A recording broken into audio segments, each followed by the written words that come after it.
يفقهوا قولي. رضيت بالله ربا وبالإسلام دينا وبمحمد صلى الله عليه وسلم نبيا ورسولا. الله أكبر الله أكبر الله أكبر.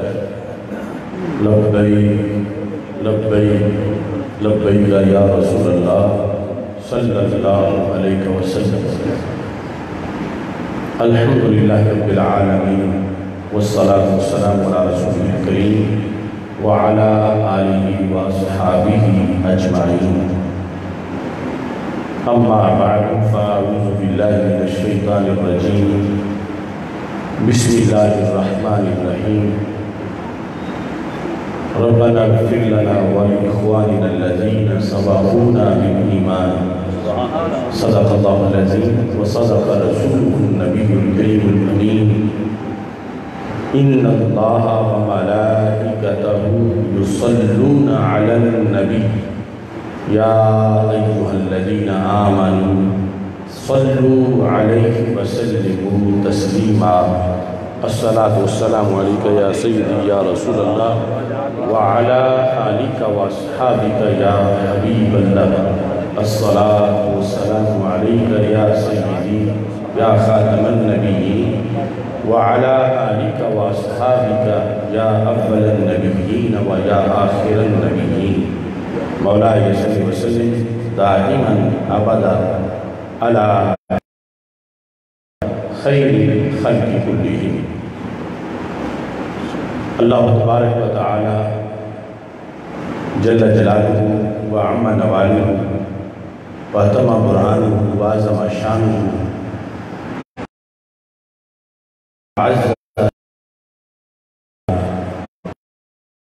اور حضور سرور کائنات مفخر موجودات زینت بزم کائنات دستگیر جہاں غم گسار زمان سید سرور حامی بے قسم قائد النبیین خاتم النبیین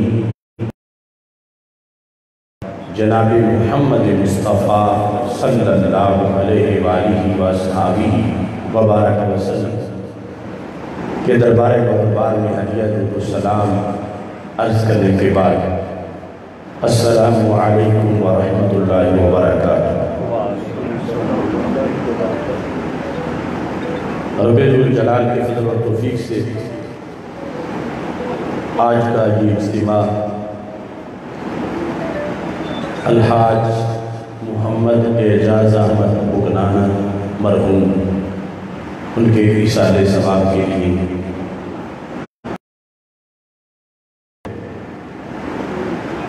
میری دعا ہے خالق کائنات جل جلالہ مرحوم کو فردوس میں بلند مقام عطا فرمائے اور رب الجلال تمام پسماندگان کو حقوق کی ادائیگی کرتے ہیں اللہ ان کے بھی گناہ بخش دیتا ہے. آج ہم ایک تو چودھری اعجاز احمد مرحوم کے بارے میں گواہی دینے کے لیے اکٹھے ہیں چونکہ ہمارے آقا صلی اللہ علیہ وسلم فرماتے ہیں انتم شہداء اللہ علی الارض کہ میری امت تم زمین پر یعنی عرش کے جو فیصلے ہوتے ہیں وہ تمہاری گواہی میں ہوتے ہیں. اتنا بڑا تمہارا مقام و مرتبہ ہے اللہ کے دربار میں. جب تم بیٹھ کے ساتھ اس کی خوبیاں بیان کرتے ہو اس کے کردار پر گواہی دیتے ہو تو رب العرش اس گواہی کو قبول کر کے وہی فیصلہ اس کے حق میں فرما دیتا ہے.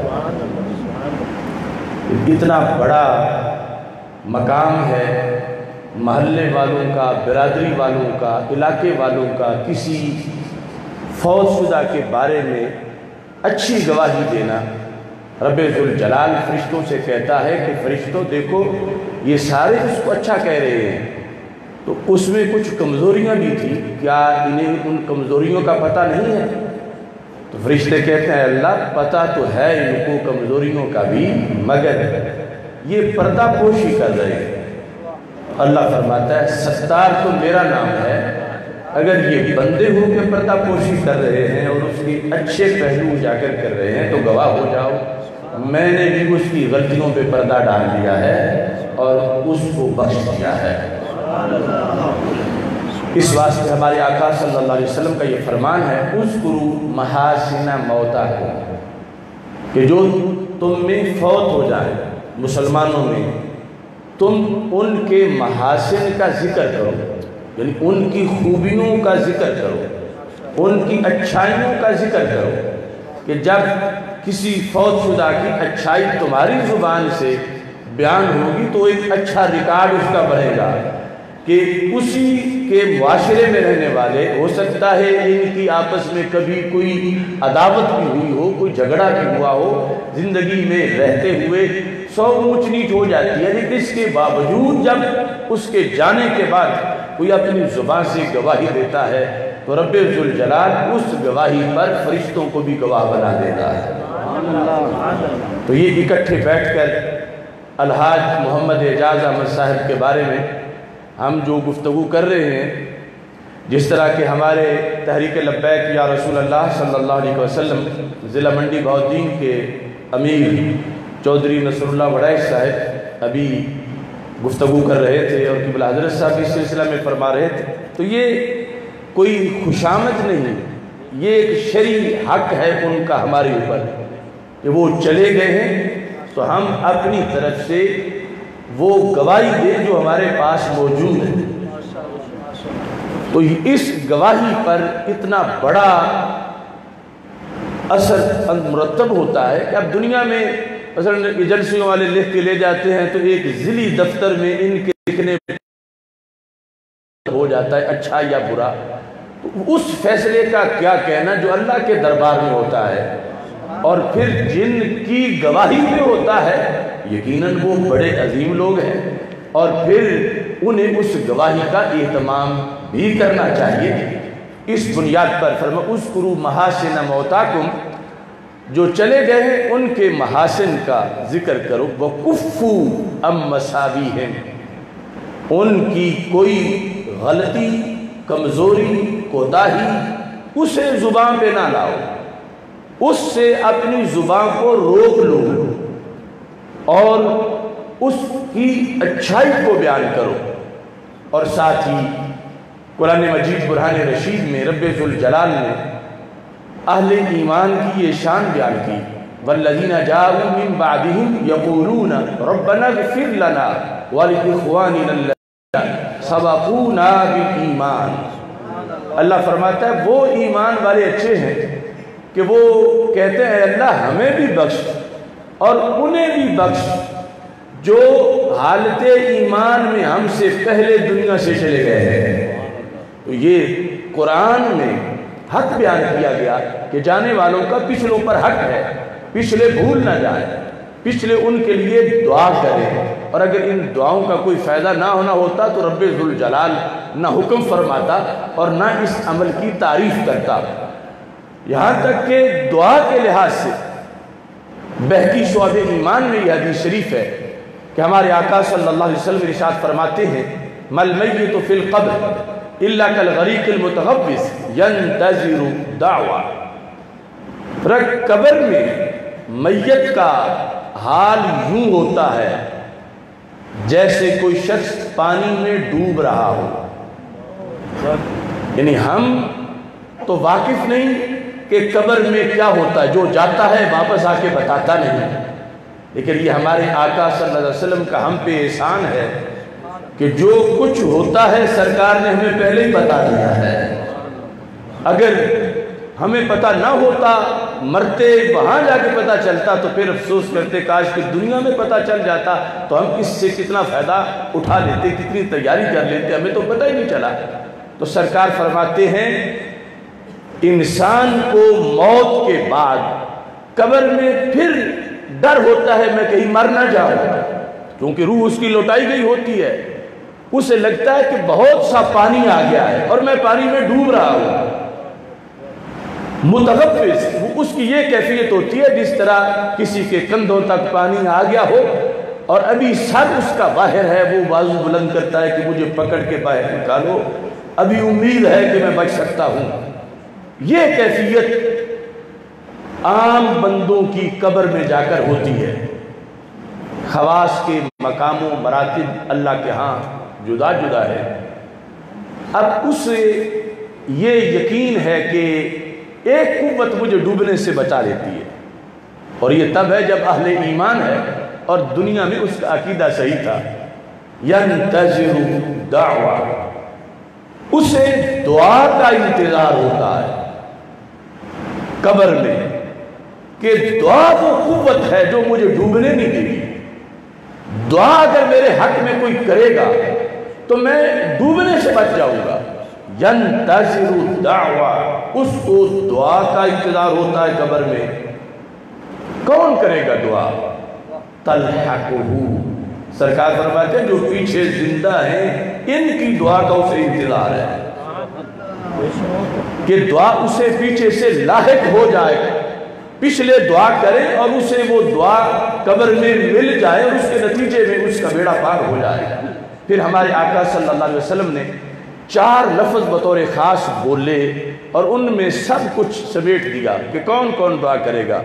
فرمایا من ابن، اگر تو اس کا باپ زندہ ہے تو میت قبر میں منتظر ہے میرا باپ میرے لیے دعا کرے گا۔ اور امن، اگر ماں زندہ ہے تو اسے انتظار ہے میری ماں میرے لیے دعا کرے گی۔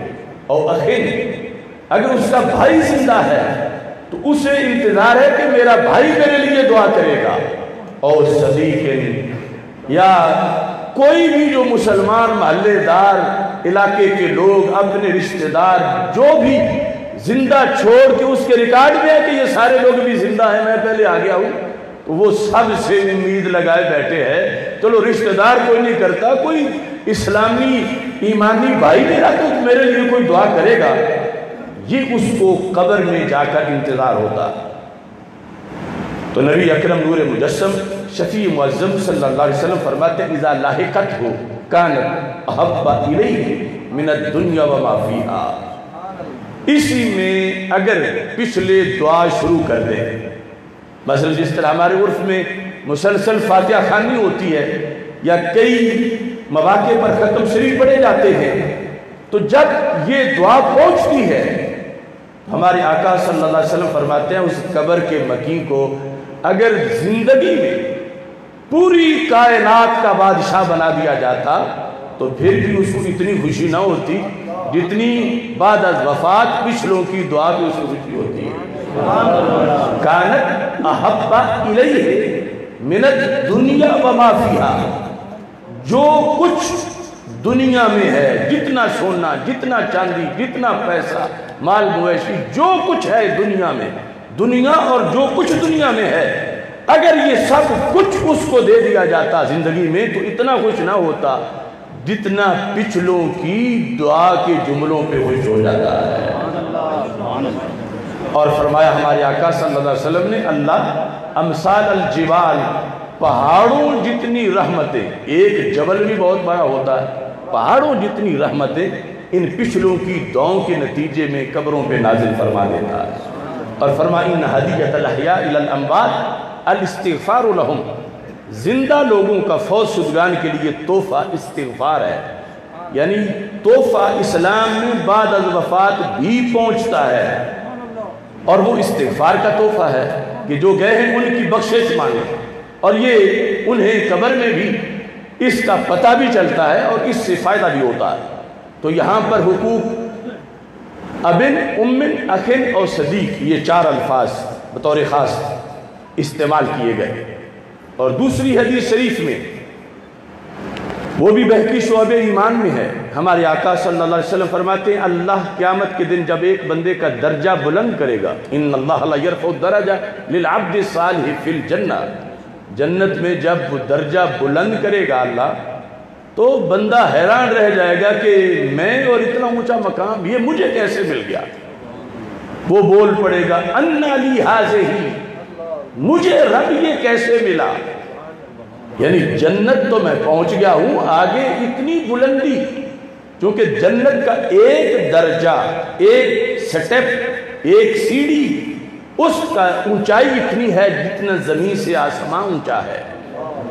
اتنی بلندی پر جب وہ حیران ہوگا کہ کیسے ملی، تو ہمارے رسول پاک صلی اللہ علیہ وسلم فرماتے ہیں، اللہ فرمائے گا یہ تیرے عمل سے نہیں ملی، باستغفار ولدک لک، یہ تیری اولاد کی دعاؤں کا نتیجہ ہے۔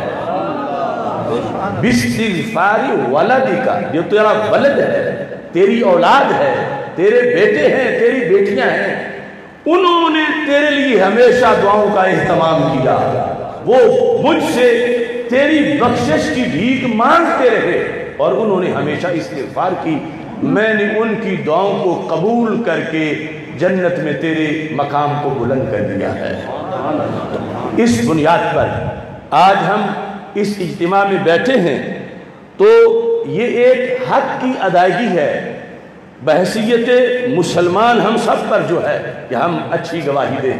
اور پھر مرحوم کے جو بیٹے ہیں چودھری محمد سعد اعجاز صاحب اور چودھری محمد اسامہ اعجاز صاحب، تو حدیث شریف کے مطابق یہ بھی اہم حق کی ادائیگی کر رہے ہیں، اور یہ زندگی میں ہر دن حق ہوتا ہے، کوئی سالانہ ماہانہ ختم نہیں، بلکہ اولاد جب بھی دعا مانگے تو اپنے والدین کی بخشش کے لیے دعا مانگے تو اولاد کے وہ مسائل حل ہوتے ہیں جو بہت پیچیدہ مسائل۔ عمر بڑھتی نہیں، جتنی ہے اتنی رہتی ہے، مگر بخاری کی حدیث ہے، من سرہ، جسے یہ پسند ہے کہ اللہ اس کا رزق بڑھائے اور اللہ اس کی عمر لمبی کرے، فَلْيُبِرَّ وَالِدَيْهِ، اسے اپنے والدین سے حسن سلوک کرنا چاہیے۔ الادب المفرد جو امام بخاری کی ہے اس میں مطلقاً صلہ لینے کے لحاظ سے بخاری میں اب عمر تو 1 منٹ بھی خریدنی ہو، اصل عمر کے اوپر 1 منٹ بھی تو پوری دنیا بیچنے سے بھی منٹ نہیں ملتا، لیکن والدین کے لیے جو بندہ دعا کرتا رہتا ہے اس کی عمر بڑھتی ہے۔ کیسے؟ یا تو حقیقتاً بڑھ جاتی ہے کہ اس کی تقدیر معلق تھی، یا پھر یہ ہے کہ رب اس سے تھوڑے وقت میں کام اتنا لیتا ہے جتنے دوسرے بڑے لمبے وقت میں کر سکتے ہیں، رب اس کے وقت میں برکت ڈال دیتا ہے۔ اس بنیاد پر یعنی یہ حق اولاد، دوست اور پھر بھائی، جس طرح کے مثلا آج چودھری محمد ممتاز احمد صاحب اور مرحوم کے بھتیجے محسن ممتاز صاحب، یہ سارے رشتہ دار یہ کوئی رسم رواج کے لیے نہیں بیٹھے، یہ اسلام کا حکم ہے اس کے لیے بیٹھے ہیں، اور یہ اسلام ہی کی وجہ سے رابطہ قائم ہو سکتا ہے۔ اگر جانے والے کا عقیدہ نہ ہو، پچھلوں کا ہو، تو پھر بھی کچھ فائدہ نہیں ہے، اگر اس کا ہو پچھلوں کا نہ ہو یا پچھلوں کا ہو اس کا نہ ہو تو کوئی فائدہ نہیں۔ رابطہ قائم تب ہوتا ہے جب دونوں طرف سے ایمان بھی ہو، اعتقاد بھی ہو، تو پھر اتنا فائدہ ہوتا ہے۔ اب تو 14 صدیاں گزر گئی ہیں، صحابہ کرام رضی اللہ تعالی عنہم کے بارے میں صحیح مسلم شریف میں یہ لکھا ہے، اس حدیث پر میں اپنی بات ختم کرتا ہوں کہ حضرت عمر بن عاص رضی اللہ تعالی عنہ کی وفات کا جب وقت قریب تھا تو انہوں نے کہا کہ میری تدفین کرتے ہوئے تم نے ان چیزوں کو پیش نظر رکھنا ہے۔ ایک تو یہ ہے شنو علی التراب شنا، تم نے مٹی باریک باریک میری قبر پہ ڈالنی ہے۔ یعنی 2 شرطیں تھی اس میں، نہ تو بڑے بڑے ڈھیلے ڈالنے اور نہ زور سے ڈالنے، ہو باریک اور ڈالنی بھی آہستہ ہے۔ اور پھر فرمایا جب قبر میری بن جائے گی تو تم نے چلے نہیں جانا، ثم اقیموا حول قبری، تم نے میری قبر کے ارد گرد کھڑے ہو جانا ہے۔